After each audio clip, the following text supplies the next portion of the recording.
Last fall, we were all met with a big mountain. Hurricane Matthew was barreling down on us. We didn't really realize how serious our situation was. In fact, I went down to the well on Wednesday and I shared with our guests there that we were going to be open, that there was a storm coming that some of them didn't even know about. And so I had to go down early on Thursday morning and tell our guests there that we had to evacuate, that we were closing and they needed to get out of here. Their eyes opened wide. We've got to leave? And I said, you've got to leave. And with that, our guests just jumped to work. Some went down to the hardware store and they began to fill sandbags. Others went and bought tape and they began to tape up the windows. And so for a good 2.5 hours, our guests were at the well, protecting the well as best they could from the storm. I began to realize that there were people that I knew that were in a precarious situation that I had not seen. So I began to ride around town and I began to look to see if there was someone out.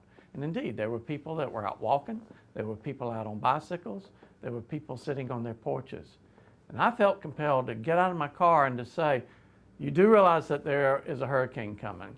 You do realize that we've been ordered to evacuate. And if I heard it one time, I bet I heard it 100 times from those who were just hanging out. They said, God's got me. So when I came back, I began to find some of those that I had tried to encourage, and they were all big smiles. And I found one guy that I had been looking for that I had not found before I left. And I told him, I said, I was worried about you. And he said, what were you worried about me for? And I said, well, because of the hurricane. I was afraid that some harm might come to you. And he said to me, it's not my time. If it had been my time, it wouldn't have mattered whether I was in Brunswick or in Tifton or on the road somewhere in between. God knows my time. It wasn't my time.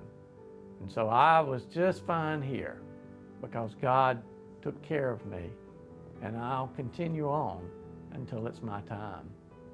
It humbled me because those that are the poorest among us seem to know God better than I did. They are fully aware that God moves mountains in their lives on a daily basis. In the midst of a terrible storm, which could have wrecked us, just really, really easy, not just FaithWorks, but the whole community, we were blessed. And I recall how much outpouring of generosity we felt at the well since we opened, through food, through other donations. And then if you read in the Old Testament there, it says, if you strengthen the hand of the poor, if you take care of these people, I take care of you. And that's paraphrasing, but it's there, I promise you. I can look it up if you pull me up, I can find it for you. But that's what happened. This mountain I want to talk about right now came last year in the shape of a hurricane called Matthew. At the well, we were preparing for that. Most of our people live outside in abandoned buildings, under bridges, wherever they can get in, what little shelter they can find. And we just had the feeling that the well during the hurricane would be safer than what they normally had. So our plan was to keep it open. We were going to put some sandbags around. We taped the windows so they wouldn't blow out. And we're preparing this. And meanwhile, this abundance of food just poured out on us as restaurants got cancellations, and this one place from the island brought just so much food we didn't have room to put it. So we were eating, preparing not to eat for a couple of days, knowing that the power was probably going to go off. Well, that was all good. But the next day we woke up to mandatory evacuation. And so how do we deal with this? And actually, the staff there was really good. They handled it so well. Annette got up a bus load and took to Lanier Plaza, and they got on the bus, and I want to say maybe went to Albany. So I decided I'd stay and see this great thing because I wanted to see the hurricane, I wanted to see the hurricane, even at the price of whatever. Well, my colleague, Todd Johnson, he was going to stay with me. And you know, he was walking around singing the old REO song, Riding the Storm Out. We're gonna ride it out. So that's not gonna be a while, so I took a nap. When I woke up, I found that Todd had sung the song from the Holy Grail, Brave Sir Robin. How's it go? When danger reared its ugly head, he bravely turned his tail and fled. Todd was gone back to Johnson County, to his ancestral home. And so I was there. And it started, and you know, the power went out. That was expected, not a big thing. And I heard this noise.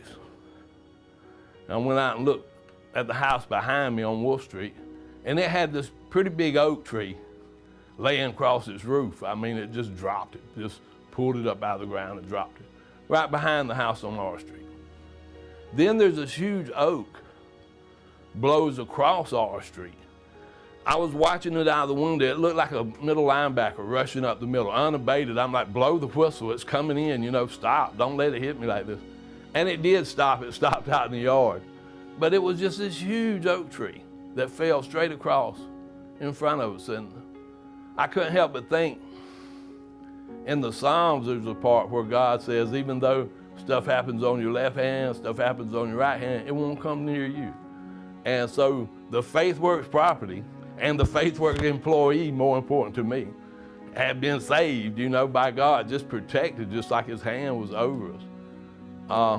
And so we made it through with that. I did begin to doubt the wisdom of staying, but it worked out, as you see, or I wouldn't be here. But the next day I went up to the well. Now since we've opened the well, we've had problems with leaks in hard rains. We've had other little problems. Really expected to be a disaster area. Got up there, a couple puddles of water on the floor, no damage, no nothing. Found a couple people outside. Couldn't let them in at that time, but you know, everything was abated, everything was going back. I rode out and looked around at some of my relatives' property, which I promised them I'd make sure I checked on it. Man, it was fine. But the whole thing that come through to me in this whole time was that we're doing God's work, and he protected us. He brought us through that storm. And for me, that was faith, not just my faith, but the faith of many people praying for us, praying for our success, and it moved that mountain. And I appreciate it, and thank you, Jesus.